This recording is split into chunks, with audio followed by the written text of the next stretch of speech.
করেছে, এটা আমাদের জন্য আনন্দদায়ক। উচ্ছ্বাস একটি সামাজিক প্রতিষ্ঠান এবং যে কোনো প্রতিষ্ঠানে যে কোনো সময় যে কোনো প্রয়োজনে সেক্টরের সকলের পাশে থাকে এবং এই সকলের বন্ধনটাকে আরও সুদৃঢ় করার জন্য উচ্ছ্বাস যে কার্যক্রম গ্রহণ করেছে এবং করছে, এটা অত্যন্ত প্রশংসার দাবিদার। আমি ছোটোবেলায় বড় হয়েছি কলোনিতে, আমার জন্ম কলোনিতে। আমি গণভবন অফিসার্স কোয়ার্টারে, ওখানে জন্ম আমার। একটা ছোট্ট উদাহরণ দিয়ে, আমার আব্বা 1988 সালে মারা যায়। আমার বাবা মারা যাওয়ার পরে 40 দিন আমি আমাদের বাসায় 3 বেলা খাওয়া আমরা খেতে পারি নাই, মানে আমরা নিজেরা রান্না করে খাইনি। এই আমার এলাকার অথবা প্রতিবেশীর কাছ থেকে 40 দিন আমাদের বাসায় 3 বেলা করে খাওয়া পাঠানো হয়েছে। আর আমরা যেখানে থাকি, আমার পাশের বাসায় হঠাৎ করে একদিন ঘুম থেকে উঠলাম, অফিসে যাওয়ার ঠিক পূর্ব মুহূর্তে একটা জাস্ট কোরআন শরীফ, কোরআন পাঠ করার একটা শুনতেছি আর কি। কোরআন পাঠ করছে, কোরআন তেলাওয়াত করছে। তো নিচে নেমে জিজ্ঞাসা করলাম, এখানে কি কোরআন তেলাওয়াত করছে, কি কোনো আছে কি না, কোনো অনুষ্ঠান আছে কিনা? বলে, স্যার পাশের বাসায় একটা লোক ইন্তেকাল করেছেন। একটা পাশের বাসায় একটা বয়োবৃদ্ধ মানুষ ইন্তেকাল করছেন, আর পাশের বাসা জানেই না, অথবা কে থাকতেছে পাশের বাসায়, আমার প্রতিবেশী কে, এটাই হয়তো জানা হয় না। তো এটা একটা সমাজে সব ধরনের লোক থাকবে, সবাই থাকবে এখানে, সবার সাথে একটা সুন্দর সামঞ্জস্যপূর্ণ শান্তিপূর্ণ সহাবস্থান খুবই গুরুত্বপূর্ণ, খুবই গুরুত্বপূর্ণ। তা আমরা সকলে জানি না যে কতটুকু মেনে চলি।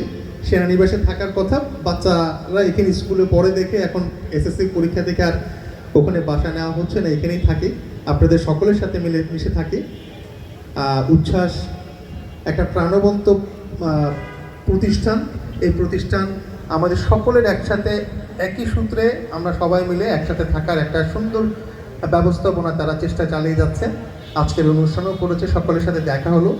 তো হয়তো ঈদের সময় সবার সাথে একসাথে দেখা হয়নি, তো সবাইকেই সে অনেক দেরিতে হলো ঈদ মোবারক। সকলের একসাথে সুন্দর সহাবস্থান করি, একে অপরের সাহায্যে, একে অপরের উপকারে, অথবা যে কোনো সময় সুসময় দুঃসময় একে অপরের পাশাপাশি থাকি। ধন্যবাদ সকলকে। আসসালামু আলাইকুম।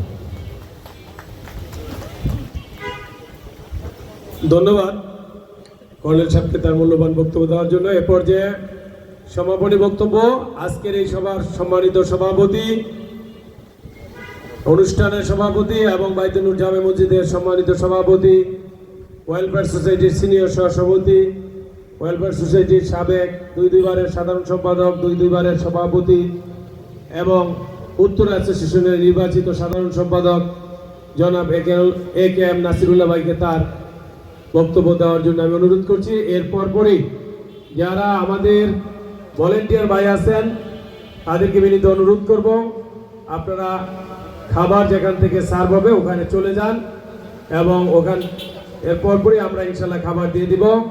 মাননীয় সংসদ সদস্য মহোদয় বলেছেন যে কিছুক্ষণের মধ্যে আসবেন, যদি খাবার দাবার চলাকালীন সময় আসেন আলহামদুলিল্লাহ দেখা সাক্ষাৎ হইল, আর তা না হলে আমাদের ইনশাল্লাহ আমাদের কমিটমেন্ট অনুসারে আমরা ইনশাল্লাহ আমাদের কর্মকাণ্ড ইনশাল্লাহ শেষ করব। ধন্যবাদ সকলকে।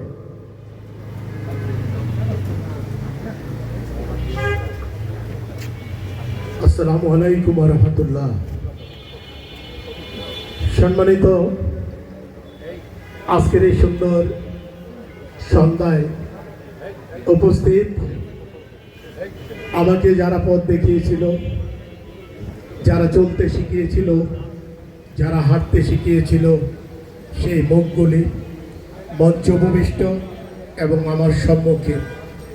নাম উল্লেখ করতে গেলে একটা ব্যাপক সময়ের দরকার, তাই সবাইকে আপনারা চিনেন। সত্যিকার অর্থে যদি বলি, একটা সমাজ গড়ার জন্যে এই 12 নম্বর সেক্টরের প্রথমে যখন হাল ধরেছিলাম, তখন শুধু ছিল পানি আর ধান ক্ষেত। সেই থেকে শুরু আমার জীবনী। এখানে যে মাঠ নিয়ে আজ কথা হয়, গর্ব হয়, খেলা হয়, অনেক কিছু, সেই মাঠটি মাঠ ছিল না, অর্ধেক ছিল কমার্শিয়াল আর অর্ধেক মাঠ করার ইচ্ছা ছিল। সেই মাঠটি করার জন্য